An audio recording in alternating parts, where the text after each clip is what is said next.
नमस्कार मित्रों, ज्योतिष जिज्ञासा से संबंधित एक योग कई लोगों के मन में रहता है अक्सर कि हमारे जीवन में धन होगा भी कि नहीं, होगा तो कितना होगा, क्या हम धन संचित कर पाएंगे कि नहीं, या धन आएगा तो हम उसको बचा पाएंगे कि नहीं।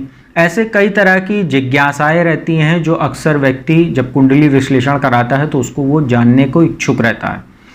ऐसे ही एक योग के बारे में मैं आपको जो धन से संबंधित है उसके बारे में आपको इस वीडियो में जानकारी दूंगा।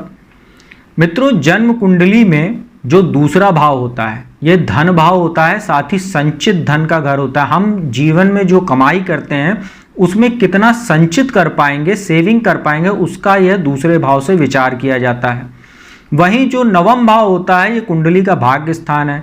अब भाग्य का भी बहुत ज़्यादा हमारे जीवन में धन के लिहाज से बहुत महत्वपूर्ण रखता है ये नवम भाव जो भाग्य होता है।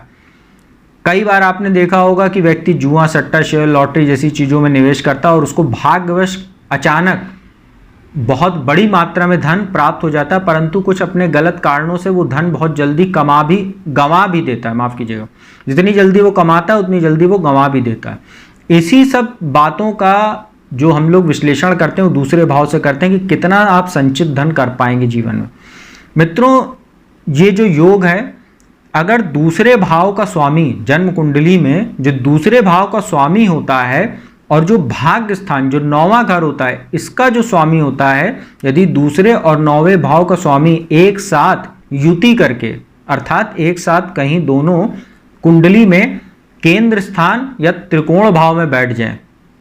अब केंद्र स्थान कौन सा है? पहला भाव, चौथा भाव, सातवां भाव और 10वां भाव। और जो त्रिकोण होता है वो पहला भाव भी होता है, क्योंकि पहला भाव जो है वो त्रिकोण और केंद्र दोनों होता है। तो पहला, चौथा, सातवां, 10वां ये केंद्र स्थान हो गया। पहला, 5वां और 9वां भाव ये त्रिकोण भाव हो गया।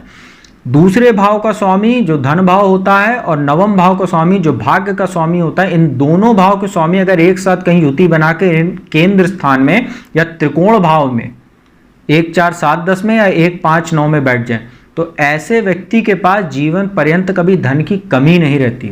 उसके पास धन आएगा भी, वो अपने भौतिक सुख साधनों पर खर्चा भी करेगा और उसमें से वो संचित भी करता है अच्छी मात्रा में, कहीं इन्वेस्टमेंट वगैरह में लगाकर।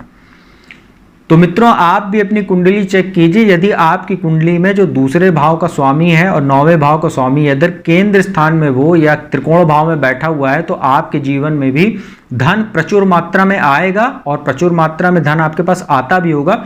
आप उसका भोग भी करेंगे अच्छी चीज़ों में और उसको ऐसी जगह इन्वेस्टमेंट करेंगे उसका कि जिससे वो लंबे समय तक आपके लिए धन प्रदायक बनेगा।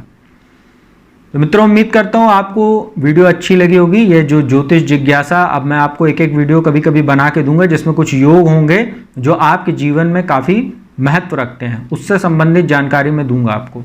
तो अगर आपको वीडियो अच्छी लगी तो चैनल को सब्सक्राइब कर लीजिएगा, बगल में बेल आइकन का बटन उसको प्रेस कर लीजिएगा। और जो भी जातक कुंडली विश्लेषण कराना चाहते हो तो मेरा नंबर डिस्क्रिप्शन, स्क्रीन दोनों पर उपलब्ध है, उस पर संपर्क करके आप अपॉइंटमेंट ले लीजिए और फीस जमा कराने के उपरांत घर बैठे मेरे द्वारा कुंडली विश्लेषण का लाभ प्राप्त कीजिए। तो अब मैं अपने वाणी को यहीं विराम देता हूँ। अगली वीडियो में आपको जल्दी किसी ऐसे ही एक महत्वपूर्ण योग के साथ मिलूंगा। तब तक के लिए ओम नमः शिवाय।